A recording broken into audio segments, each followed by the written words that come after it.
welcome everyone to another video. Today we have Kale Brenzi on the line and he is going to go through some Runeblade cards and how he plays the deck. Yes. Hello. For those of you who don't know me, my name is DeadSummer Art on YouTube. I make a lot of lore videos for Flesh and Blood. I'm not quite a pro player. I wouldn't give myself that much credit, but I feel like I'm quite decent. And I've had some good success with my current Runeblade deck in Blitz in one of the tournaments I played in a few weeks ago at my local LGS. So. Yeah, now I've got DeadSummer Art on there. We couldn't get Kale on video, just a few technical difficulties with that. If you get a chance, go to this YouTube page. He's got some awesome content on there, some stuff that I wanted to do, but you know what? He's done it already and he's continuing to do it, and I don't even think I could match that quality. So you need to get onto that page. I'm going to leave that name up there. Make sure you write it down. And yeah, Kale, let's get into it. I've got a card up on the screen. Like, do you want to do this? Do you want to talk about your deck first, or do you want to talk through the cards as we go? I think an overall game plan is a pretty good way to go about it. So essentially what this deck is designed to do is to be constantly aggressive. So I've played Runeblade decks in the past that were more along the lines of like a slow build-up using lots of non-attack actions and then finally hitting with a large attack with a bunch of rune chants on top. But when Crucible came out, Runeblade got a lot of support for more of a go-wide strategy. So lots of smaller attacks, lots of go-against shenanigans, generating smaller amounts of rune chants, but more often. And I decided to sort of push that as far as I could go. So the Blitz deck that I made, I actually really struggled to cut it down to 40 cards.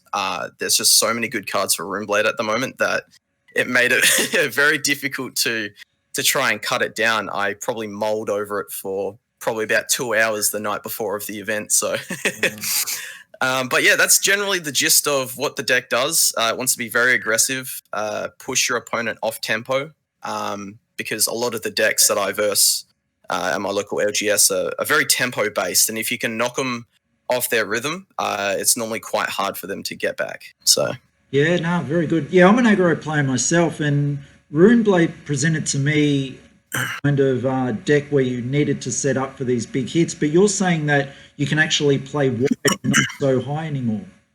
Yes. A lot of the cards that we'll get into with this deck are designed really to force out blocks in unfavorable circumstances and just keep pummeling your opponent with small amounts of damage. If they don't stop you, you can run wild and just trample over them. And if they do decide to actually put up a good solid defense against you, you have a lot of utility to sort of chip damage through over time and keep forcing them to use their hand every turn. Yeah, nice. All right. Do you want me to just read you out a card and then you tell us how it goes in the deck? Or yeah, that sounds good. Yep. All right. Well, I've got Arknight Ascendancy on the screen right now. Let's start with that. Alrighty, so in this deck, I did toss up using 2, which is the maximum for Blitz in the deck. Yep. But I found with Arknight Ascendancy, a lot of the time, unless you purposely use a turn to set up, either for next turn or at the end of your turn, for a lot of rune chants, it's actually very hard in this style of deck to play Arknight Ascendancy for free. Most of the time, whenever I play my turns out, I'll have, on average, maybe about 2 or 3 rune chants at any given time on the turn. And because I don't run too many blues in this deck, you kind of need to have more than just 2 or 3 Arknight Ascendancies. The main reason why I really like it is it's a very good finisher card against certain decks that have used all of their equipment towards the end of the game. You can dominate through some damage really easily. And it sort of replaces its own resources that it uses. So with Runeblade, you're generating these rune chants that, regardless if you want them to or not, they will break every time you attack. So by going wide, it's very hard to build up a good sort of stockpile of rune chants because you're constantly using them as soon as you get them. With Arknight Ascendancy, because it generates Runechant tokens for however much damage it deals when it hits, it essentially sort of replaces itself. Either your opponent has to commit a really strong defense reaction card like Unmovable to fully block it, or they have to use their equipment. Otherwise, they will suffer even just a little bit of damage. Even if you get through like 2, even 3 damage, that's enough to set you up for your next turn, which is it's really good. Generally, in this deck, you kind of want to have 1 Runechant if possible at the start of your next turn. So, yeah, nice. Yeah, good layout for it. All right. Mordred Tide, just in case you're not reading the screen, until the end of turn, if you would create a Runechant token, instead create that many +1 and go again. Yes, so this is amazing for aggro. The main reason is it will end up giving you the most value whenever you trigger Viserai's hero ability, which is, let me just read it here. Whenever you play a Runeblade card, if you have played another non-attack action card this turn, create a Runechant token. So after playing Mordred Tide, essentially any of your other Runeblade cards that you play are going to immediately generate you 2 Runechant tokens. And in a go wide strategy, that extra damage is insane. This card is probably one of the best in the decks, especially for a go wide. I feel like if you play more of a control or like an OTK Runeblade, it's probably not as good. Still usable, of course, but because you're getting so many triggers off of Viserai, it pays for itself tenfold. So an example turn would be if you play something like Mordred Tide and then you play a few attacks, one after another. Each attack that you play afterwards is going to generate you 2 extra damage for your next attack. And if you combine it with a lot of the cards from Runeblade that get a cost reduction for each Runechant, it's insane. You can chain together amazing turns that just deal so much damage. And obviously, just getting an extra Runechant, not off of Viserai, but also off of card effects. So something like, if you were to play Mordred Tide into Oath of the Arknight, which creates you a Runechant token, from those 2 cards and 2 resources, you'll end up getting a total of 4 Runechants, plus whatever bonus you get from playing Oath of the Arknight, depending on the pitch value that you use. That is incredibly insane, and I really can't understate how important Mordred Tide can be in not only just putting more pressure on your opponent, but also helping you come back from a turn where you might not have been able to set up future Runechants for you to use. Yep. So 2 questions based off that. One is, how many Runechants have you created in one go? And the second question, in one turn, how many Runechants have you actually had explode on the opponent? In this particular deck, I think I want to say that the amount I've had, if I've really stockpiled them to use with something like Amplify, I think I've done 8 pretty easily, which is quite impressive for such an aggressive deck. Because you're attacking a lot, you end up breaking Runechants like no tomorrow. So having a big stockpile in this type of deck is actually quite impressive, especially if you combine it with, like, as I said before, Amplify. I think what was the turn I played? I think it was actually yesterday. I think I played 2 Mordred Tides. I broke the Bloodsheath Skeleta to give myself a cost reduction.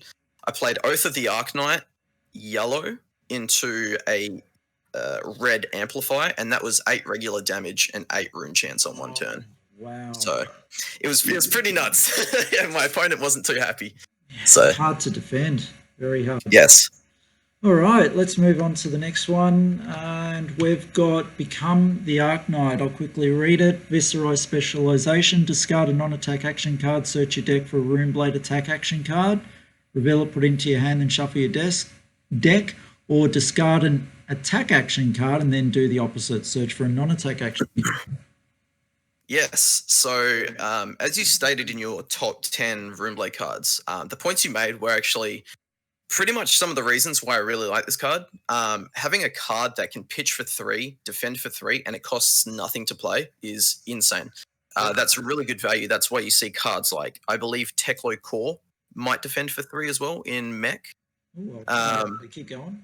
Yeah. But basically, the main thing I use this card for is not always for grabbing an attack that I need. It is pretty good if you are searching for like a more of a finisher attack on a big turn where you've generated a lot of rune chance. So if you want to go grab something like Arknight Ascendancy or Ninth Blade of the Blood Oath, it's really good to easily grab that.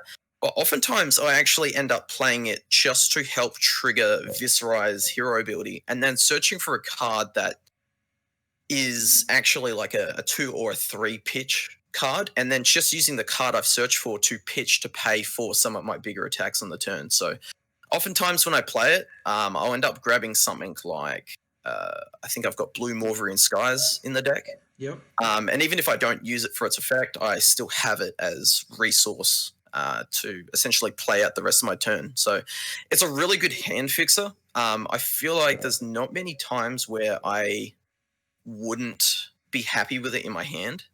And even on turns where I do get it and I don't want to use it, I can either pitch it away for 3 resources, which is incredibly good, especially in this sort of aggressive build that uses low cost cards, or I just end up chucking it into my arsenal and using it for the next turn and make sure I just got some good cards in hand for that turn so I can have a really big one. So yeah, nice. All right. I looked up Teklo Core. It's got no defense.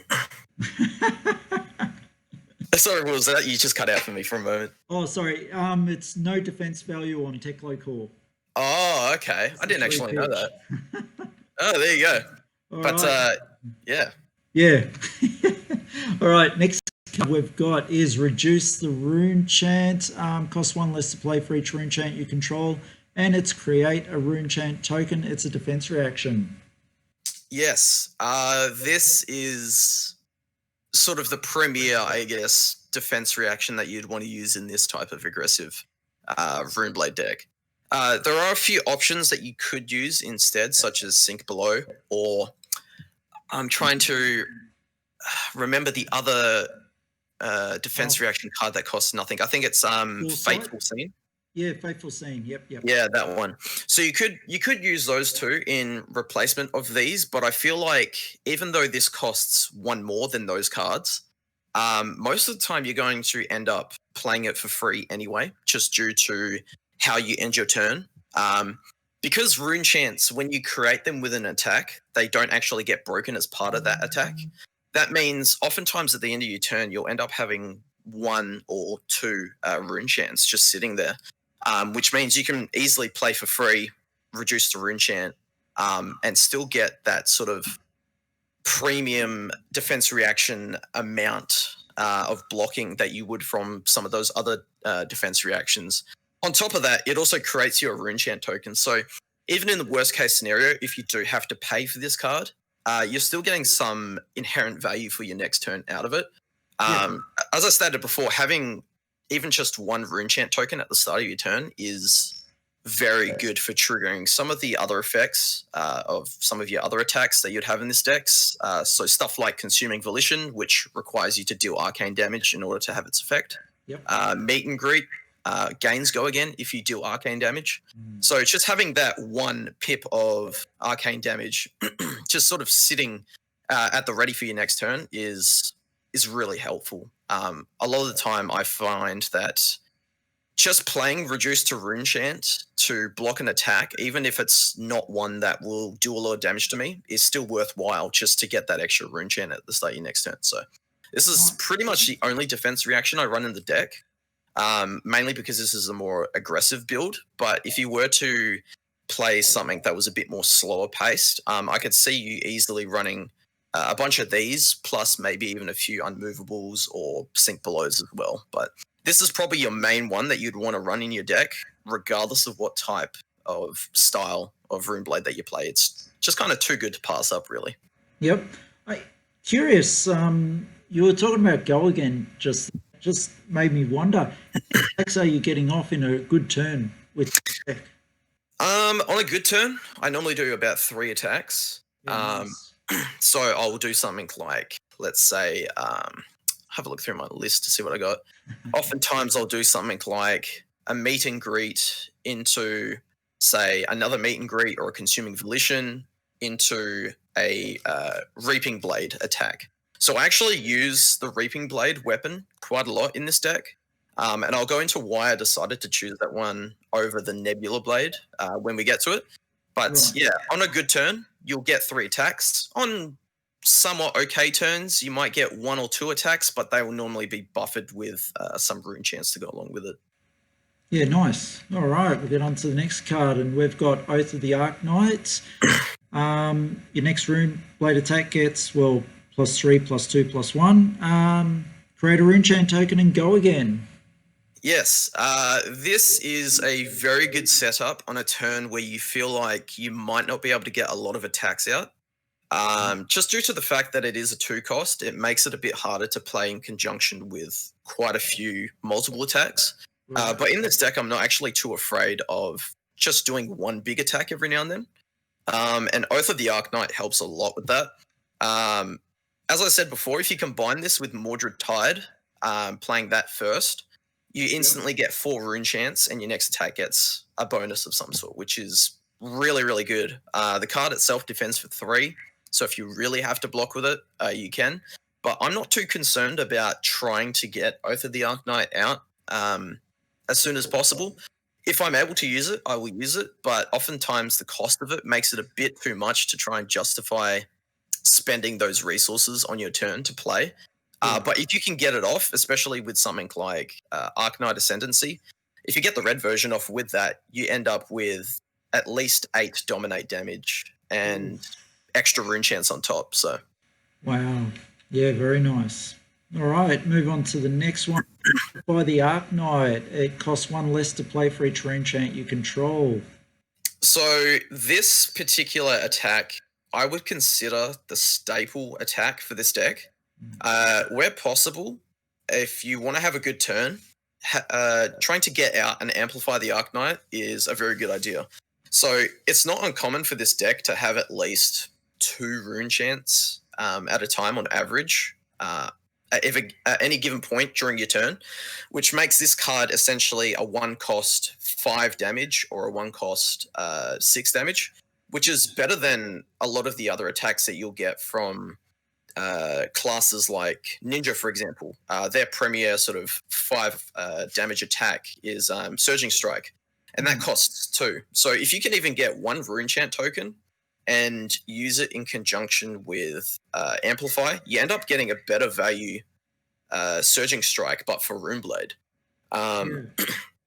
Oftentimes, if I'm searching for like a finisher attack in my turn with a card like Become the Arknight, oftentimes Amplify the Arknight is pretty much the go-to that I'll look at first, and I'll consider, do I have enough rune chance to get this out for free? And if I do, I'll almost always grab it. So not having Go Again isn't too much of an issue, but this is more so the attack that you would have at the end of your turn. So by that point, you've kind of used all your resources, and it doesn't really need to have Go Again. This card is probably a must-have in, I would say, almost every type of Runeblade deck, at least the ones I've seen anyway. It's just too good to pass up, really. Blocks for 3, which is amazing. Pretty much all the pitch values, all the pitch value versions of this card are usable. I prefer to use the reds and the yellows just because I'm more aggressive, but honestly, I could see almost any deck running at least 3 copies, or if you're playing Blitz, 2 copies of whatever pitch value you like. So, look, this, it's an amazing card. With, if you're playing this for free, that's 6 normal damage and 3 arcane damage. That's crazy. Yeah, it's really good. And even if you can't afford to play it out on your turn, but you've got a few rune chants to the side, whether it's you've got 2 or 1 just sitting there and you don't quite have enough to pay for the rest of the cost, even breaking your Bloodsheath Skeletor is still worthwhile half the time, because just the amount of damage you can pump out with this card is just really good. It will always throw your opponent for a loop.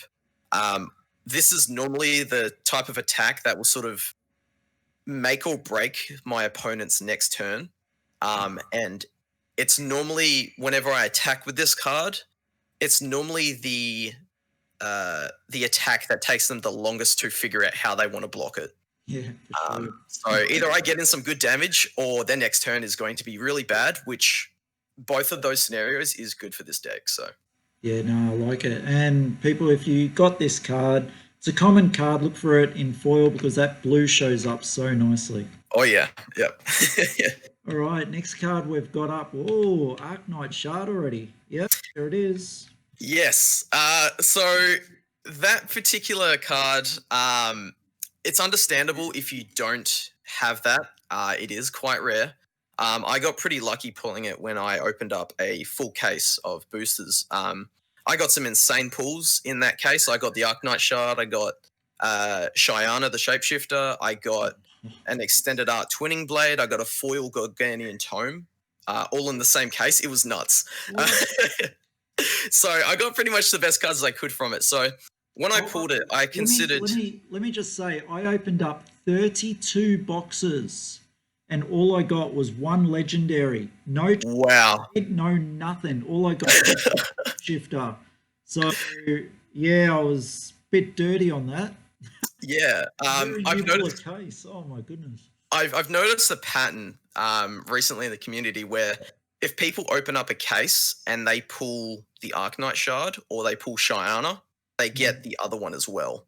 Yeah. So I'm not sure if that's a particular printing pattern or if that's just sheer coincidence, but it's usually a legendary with the Fabled. Like I know with Alpha Investments they pulled a Tunic and an Arknight Shard. We did exactly the same thing on live camera here. Pulled a Tunic and an Arknight Shard in the same. Nice. So yeah. Yeah, everyone thought that was rigged, that box opening, but yeah, it's just it happens. Yeah. So in terms of the card itself for the deck, I really tossed up whether or not I wanted to even play with it, considering it's such an expensive card. But after doing some testing with it, I found out it's actually really good, more so in aggressive type builds. I could definitely see you not wanting to run it in more of a control build because it can't block. But in an aggressive build like this, I'll give an example of sort of a turn that I would take using Arknight Shard. Yep. Generally on those turns, it's best if I don't have any rune chance because I end up using Grasp of the Arknight, which once per turn action, you can spend 2 resources and create a rune chant token, but it costs 1 more for each rune chant you already control. So the reason why Arknight Shard is very good with this is because due to the timing in which you pay for costs, the rune chant token you get from the Arknight Shard doesn't actually increase the cost of the Grasp as you use it. Essentially what happens is you would choose to activate the Grasp, and at that point in time it would check whatever the cost is, which, because you have no rune chance, would be 2. And then by playing the Arknight Shard, essentially you pay for the cost of the Grasp, you get a rune chant token from the Grasp, and you also get a rune chant token from the Arknight Shard, plus you've still got 1 floating resource point to use for whatever attack. So at the start of your turn, you start off with 2 rune chant tokens and 1 floating resource, which it's insane in this style of aggressive Runeblade, because just having 2 rune chant tokens immediately makes some of your bigger attacks like Amplify the Arknight cost 1, and you could pretty much, by pitching just the Arknight Shard and using the Grasp, you could play Amplify the Arknight pretty much with just 1 card being pitched. Because the 2 rune chants you get from your Grasp and the Arknight Shard would reduce the cost of Amplify down to 1, and you've got 1 floating, so you can just immediately use it. So it's insanely good for setting up the start of turns, and even if you don't have the opportunity to do that at the start of your turn, whether you've already got rune chant tokens that would increase the cost of using Grasp, it's still amazing to use as just a great resource throughout the turn. 3 pitch is nothing to scoff at. And getting a rune chant on top is basically the equivalent of the card saying, if it just said, whenever you pitch this, deal 1 arcane damage, it's essentially saying that. And if that was printed on a card, that would be really good just on its own. So if you don't have Arknight Shard, it's not that big of an issue, but if you have it, I really suggest running it. I feel like it's probably... I personally feel like it's the strongest Fable that we've gotten so far, and it's kind of concerning that I've found a good home for it in a deck, because that means future Fables, if they follow along a similar power level as this one, it might be a bit concerning for the stability and the meta of the game if Fables are suddenly able to be used in a competitive environment. Well, do understand that this is only for Viserai, though, not Yes. use it. Yeah. Yeah. The decks, well, the other Fables are up to others, and honestly, Heart, or was it Heart? The first Fable that we had was you believe in warrior decks. Yeah. I also think I saw it. I could be wrong. I think I saw it in Sasha, in his Spaghetti Tornado Ninja deck that he aptly named. And that was a more of a control style ninja. So yeah, I definitely think a lot of the Fables, they have a home in quite a few decks, but I feel as if we're kind of riding a thin line at the moment where, depending on how the meta evolves, it might get to a point where these cards almost become a staple. Hopefully we don't get to that point. You should be able to obviously play these decks without having to need it, but in a lot of these decks, it's actually quite advantageous to sort of take advantage of the Fables. And I think that's more so the case with the Arknight Shard and Viserai. Yep. In the future, when we get another Runeblade hero, then obviously we won't be able to use the Arknight Shard with them. But in current builds, at least in my build, the Arknight Shard is amazing to use. And having just one of it in a deck isn't too bad, especially if you're playing Blitz, because you can only have 2 copies of a card anyway. So yeah, no, you've done well with using it. Great. Yeah. Now, you mentioned Reaping Blade before. I've got it here on the screen. Did you want to talk about that? Yeah, so at first I was a little bit hesitant on whether or not I wanted to run it and how I felt about it. But after really sitting down and thinking about how good the Nebula Blade is in comparison to the Reaping Blade, I honestly feel like in most decks, at least in an aggressive deck. So essentially, when it came to deciding whether or not I wanted Reaping Blade, I had to look at Nebula Blade and really weigh up whether or not I was going to be able to activate the ability for Nebula Blade to turn it from a 1 attack to a 4 attack. And I just came to the conclusion that with the amount of attacks I'm doing and the generally overall lower pitch value of a lot of the cards I was running, Reaping Blade ended up being sort of the best choice for one of 2 reasons. So the first reason is its cost. So for only 1 resource, you can swing for 3, which is actually quite decent. That's on par with Dawnblade, which normally swings for 3 for 1. And to an extent, a little bit like Centauri Saber, if it's blocked by an attack action card, that ends up becoming a 3 damage for 1 resource.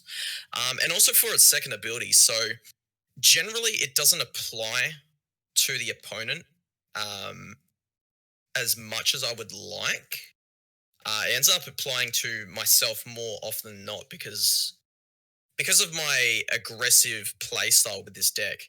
My opponent oftentimes has less life than myself, so the static ability of if a hero has more life than any other hero, they can't gain any, is actually a detriment to me, but I don't actually have any life gain in the deck.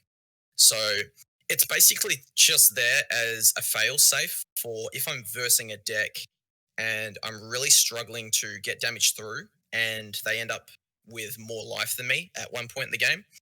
It just stops them from running away with further life gain strategies, whether they're playing Sigil of Solace to gain them life, if they're playing Life for a Life, it won't gain them a life, or if they're even something like, I'm trying to think, Tome of Fendel. Yeah. If that's played from Arsenal, they can gain a bunch of life from that. So it's really... the static ability is just there as just a fail-safe to stop decks from running away with higher life totals than myself. But the main reason I use it is just for its efficiency in terms of cost to damage. It also works quite nicely. I mean, it would work with Nebula Blade as well, but Reaping Blade works quite nicely with Razor Reflex, which I do run in this deck. But yeah, it's just overall a very solid card. If I run out of things to do at the end of my turn, I will normally swing Reaping Blade for 3 plus 1 Arcane. That's often a scenario I find myself in. And that right there is 4 damage, which, as we all know in Flesh and Blood, 4 damage is kind of a good tipping point, as most cards will block for 3. Even though one of the damage is Arcane, it does split their hand still, which with Runeblade, you really want to take advantage of hybrid damage, just because it really forces your opponent to play their defense differently than what they normally would. So Reaping Blade is definitely the weapon I go with here. In my deck list, I do have Nebula Blade just in case, but I honestly don't think I would ever run it. So the amount of times I've been like lower than my opponent, and then I get in the swing of things, and then they're in trouble to play Sigil of Solace or do a Tome of Fiendal and kick their life back up again. Yep. Those type of things. Yeah.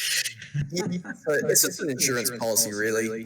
It almost has never come up for me because my deck is so aggressive. I've normally got the life advantage for quite some time.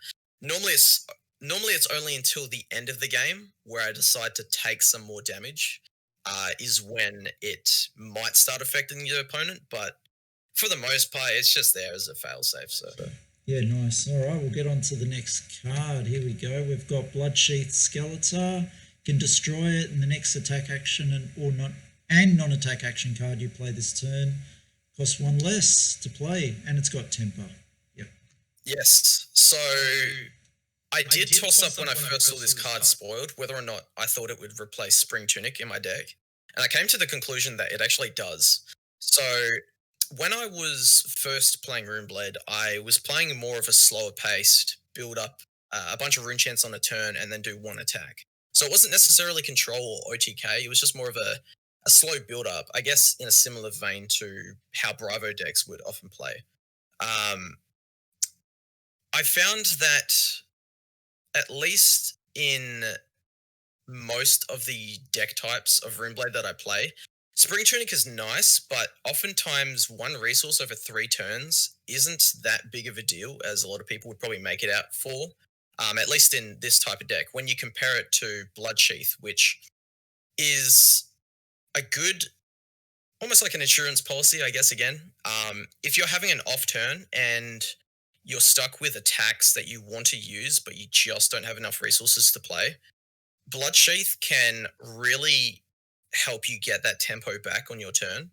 And on turns where you might have, not as good resources to pitch for, or things might be too expensive, you can easily just break this, and immediately you've just changed your tempo on your turn from being on the back foot to actually continuing to pressure your opponent. And that's one thing that I really want this deck to do, is just to constantly pressure your opponent. So they've always got to decide between what cards they want in their hand for next turn.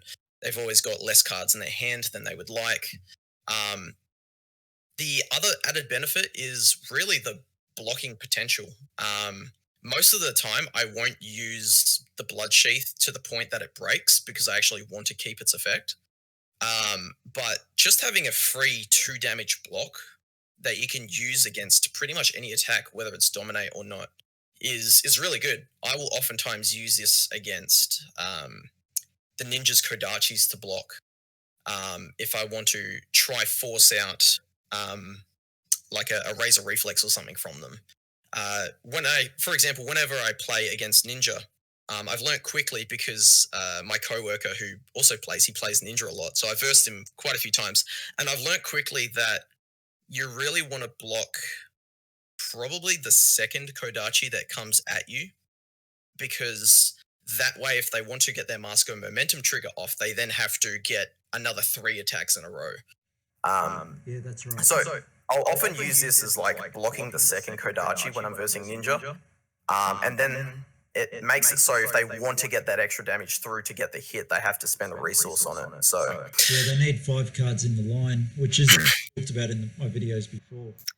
yeah, exactly. So against Ninja, it's very helpful for sort of breaking the momentum.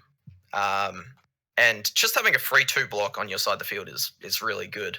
I'll often use the 2 block sort of willy-nilly as I see fit, and then just leave it with a -1 counter on it so I can use its effect later. I almost never use it to block for its last point of defense. I always like to keep it for when I'm having an off turn, or even if I've got a really good turn. It can turn essentially what this card does is it turns a bad turn into a good turn, and it turns a good turn into an amazing turn. And that's just really powerful. So yeah, I can see that. All right, we'll move on to the next one. You've talked about it already. Blue, more Movrian Skies. Yes, so in this particular deck, I run the blue and the yellow. For the most part, the main thing I want to get out of Morvrian Skies is the Go Again. Having Go Again on a lot of your attacks makes them so much better.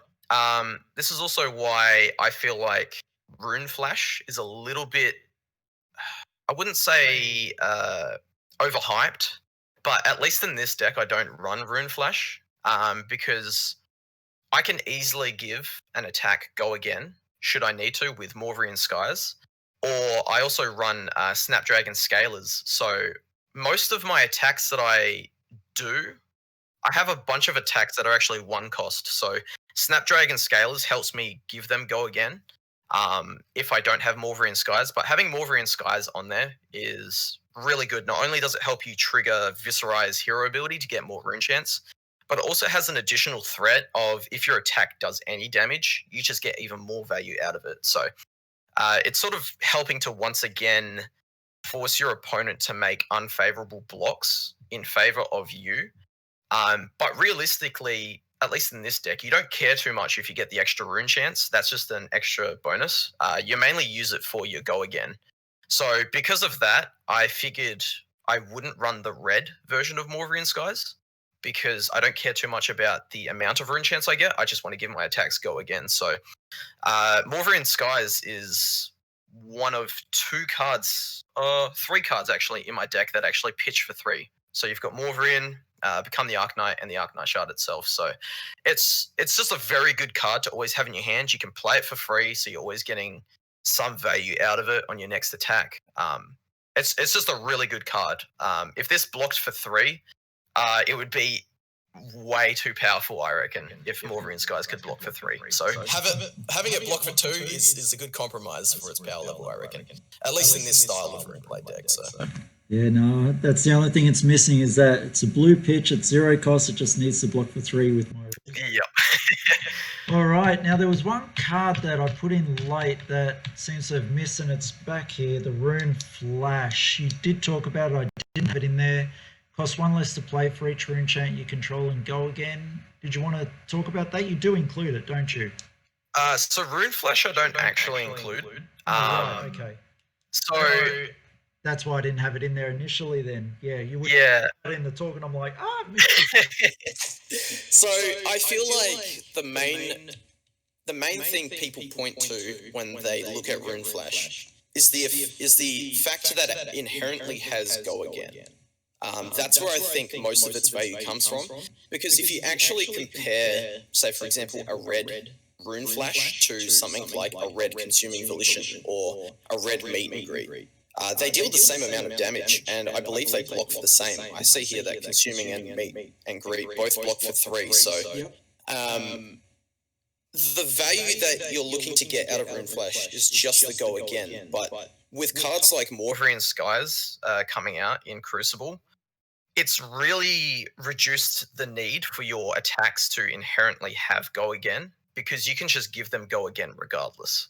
So I found oftentimes when I tested with Rune Flash, it was stuck in my hand because I just didn't have enough rune chance to play it for free, and I found I got way better value out of just sucking it up and spending 1 resource point on Consuming Volition or Meet and Greet, rather than trying to justify running Rune Flash, which costs more, but I could potentially get it for free.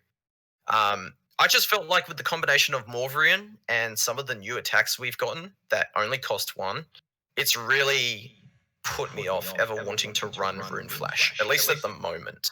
I'm always down to do more testing on it. I just feel like essentially having a card that costs 2 more just to have go again is not worth it, especially when you can just give it to an attack for free using something like Morvrian or Snapdragon. So I can see why people would want to run it, but I feel like in my style of deck, that's aggressive, and I feel like you'd want to put Rune Flash in a more aggressive deck just because it has go again. I feel like it just doesn't really have a place, at least in my deck. So that's the reason why I don't run it. You know, other people might decide to run it, and that's perfectly fine. But also keep in mind that in my deck, since I run Razor Reflexes, Razor Reflex won't work on something like Rune Flash because it costs 3 as its printed value, whereas it actually will work on something like Consuming Volition or Meet and Greet or something like that. So, right. What was the? Oh, yes. No. That's right. Yep. All right. Well, that was a quick. Well, not so quick, but a rundown. Good rundown of Kale's Blitz deck for Runeblade or Viserai. That's the only leader at the moment. If you do have time, get in to see his YouTube channel, the DeadSummer Art. Like I said, it's fantastic. As he called me, I was actually looking at the story. I really wish I could do what he does, but who knows? We should have more link-ups like this, Kale. Yes, no, I'm actually quite happy. This is the first time I've kind of been interviewed for anything Flesh and Blood related, so I was quite excited to come on here, so there you go. And congratulations on the 100 subs on your YouTube as well. Thank you. I never thought I'd really get to that point. I mainly started making the videos just for fun because I quite liked the lore and the fluff of Flesh and Blood. It's one of the things that really hooked me at the start. Yeah, I'm just happy to have 100. However many more I get that many. I'm just going to keep making videos as long as I enjoy it. So yeah, very good. That's the top 7%. That's the stat actually, that only 7% of YouTube content people actually have 100 or more subscribers. So welcome. Oh wow! There you go, part of the elite. Yeah. Oh, very good. No, you got some good content. Not much content, but it's very good. Yeah. Yeah, I've been working on trying to get more out, but just with work and personal hobbies, it takes a long time to sort of produce things to the quality that I like them to be at. So yeah, that quality is fantastic. So thank you. Yeah, no, it's good. Thank you very much, and thank you everyone for listening. If you've got the time and you like the content of either what Kale's producing or what I'm producing, go subscribe to both our channels, hit likes on our videos. It really just helps content creators like ourselves. And yeah, thank you very much for listening. Thank you, Kale. No worries. Thanks.